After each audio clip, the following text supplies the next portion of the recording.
Well, we do want to know of your successes because I've been seeing you all over the city of Atlanta. Your face everywhere. Moscato, weave. Yep. What else? Am I missing anything? I probably am. Well, I am the spokesperson for a wine, Moscato. So it was definitely billboards and bus stops, signs and everything. I'm very excited about that. I do enjoy a glass of wine. I'm only going to have one a day from now on. Right. Very good. I usually don't drink it every day, but if I feel like I need to get it in, I will keep it at one.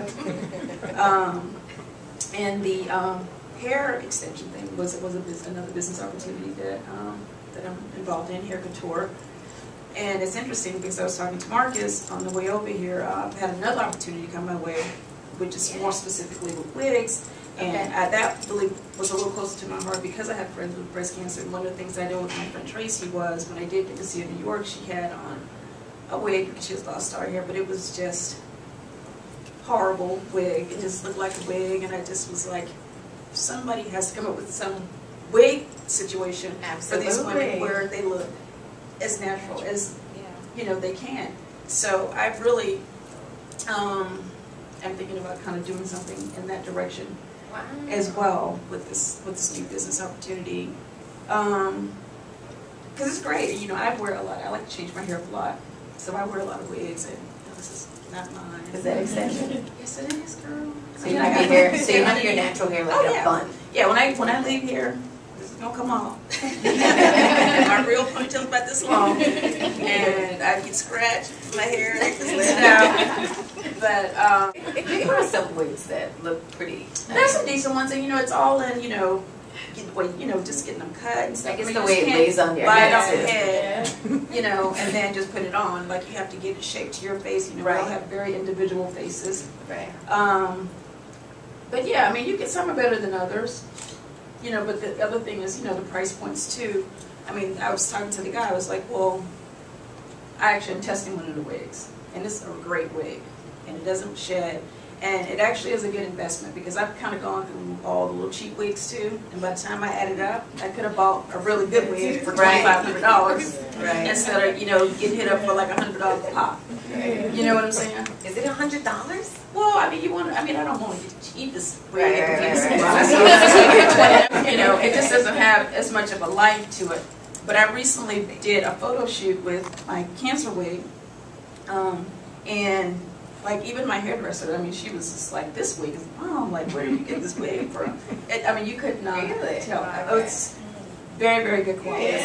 Well, I've never really worn a wig before, but I am so willing to try it out. Well, I think hair's like an accessory at this point. Nobody wants to be just stuck to one hairstyle. Exactly. And as a model for many years, we always changed our looks, and I think it's fun to be like odd one day and then a long old hair situation going on the next day. It's good. It keeps it alive. With your man too. You can be somebody else one day, and then you be like, okay, I'm over here today with this. I'm ponytail.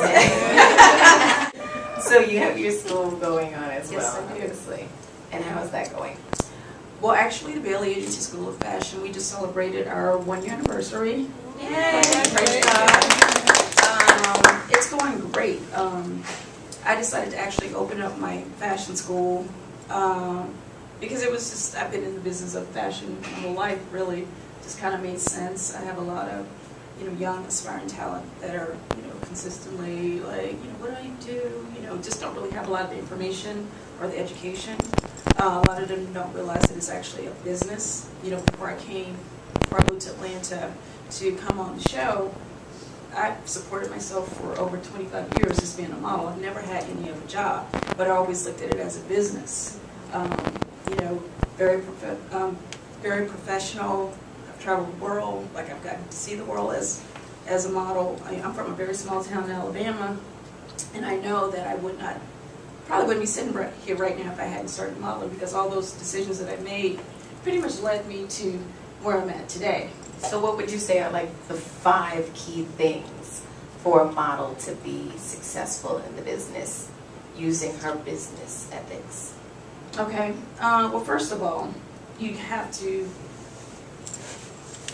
aesthetically, you have to look like a model. Like you can't it's not the kind of business you can get into and just not be a certain height and not aesthetically just have certain features. Like you gotta be pretty. Okay, let's just keep it. But pretty means so many different things. I know, but there's all kinds of pretty now. Right. Yeah. But you have to still have something about you that's a little more striking. Even if you aren't traditionally pretty, there's got to be something about you where everybody's like, oh my God, like you just, like people have to actually say, are you a model? Like if you don't get asked that question a couple times a day, then you probably shouldn't be a model. I'm just keeping it 100. To be ready to work, you gotta, my schedule is, crazy. I mean, I have to be ready to go to different cities. I can be in New York, okay, you gotta be in Paris tomorrow, you gotta be over for 2 weeks. Like I can't be like, oh my God, like I can't leave tomorrow.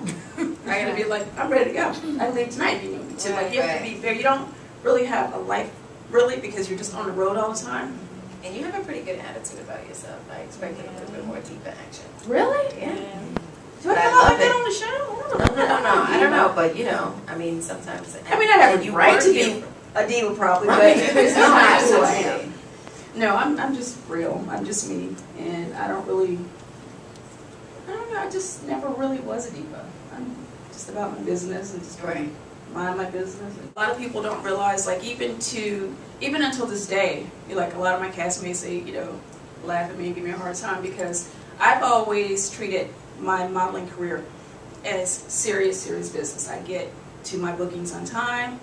I usually am there like 15 minutes early.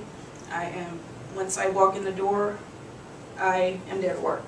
I'm not really trying to make anything difficult. I'm not trying to be high maintenance. I just want to do my job, do the best job I can do, and hopefully get rebooked by these people. Right. And that's just how it works. Are you most responsible?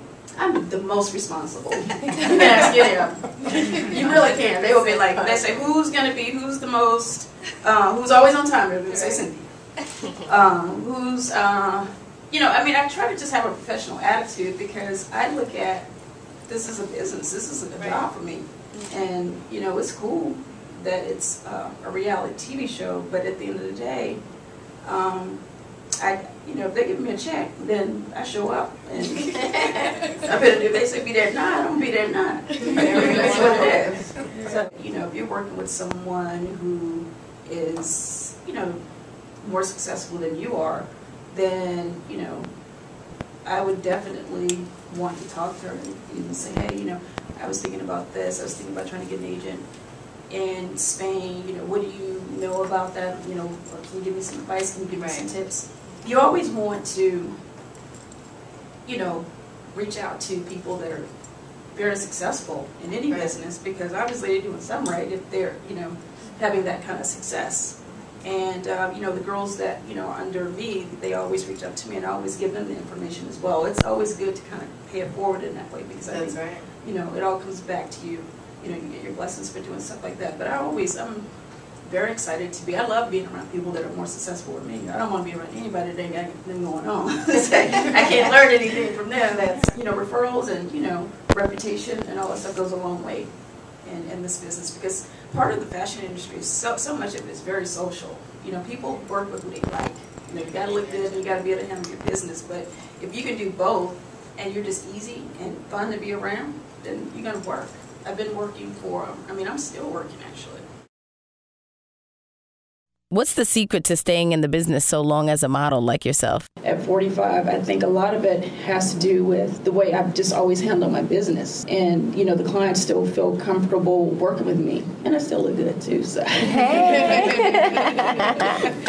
So we know you have a daughter, but she's rarely shown on the show. Why? I try to really protect her in the situation, even though she's a part of my story. Her dad and I and Peter, we only really try to involve Noah on the show when it makes sense. Okay, we think we know the answer to this, but still checking. Who's your favorite housewife? I'm still the closest to Nene, so she would be my favorite. Okay.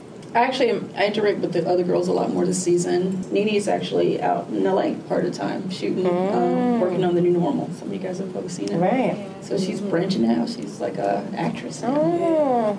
So do you plan on pursuing an acting career out of this? Oh, girl, I'm going as far as I'm riding this till the wheels fall completely off. Have you gone to any auditions for any auditions? I have. And I recently did a pretty big audition. Fingers crossed. Oh, yeah. Ain't heard back from them yet, but hopefully, I feel like I did a good job. Okay, so what's the beef with you and Kenya Moore? Like, how are you dealing with it? I think it was just like, okay, I know it's going to be some mess, so let's just sit down and get out a little wine and just get right onto it. Yeah, I think I was you guys are going to see a little bit of a difference in the other season. Oh, yeah. I still try to take the high road sometime, but... All right, well, we're excited, so I guess we'll see you tonight at 9 o'clock on Bravo. Thanks for coming out.